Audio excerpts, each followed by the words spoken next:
मुंह अपन खोल दे हम सारी बात तू बोल दे हम बनत रहे अपना के बहुत कुछ।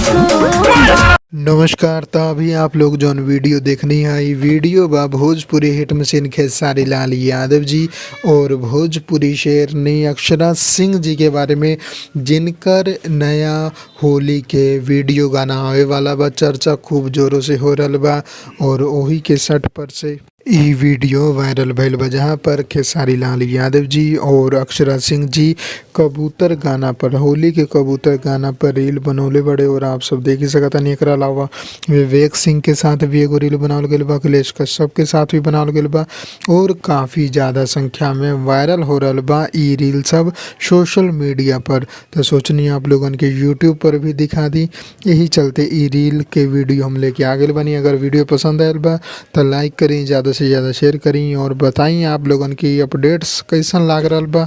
हम मिलम आप लोगन के अगला वीडियो में। जय भोजपुरी, प्रणाम।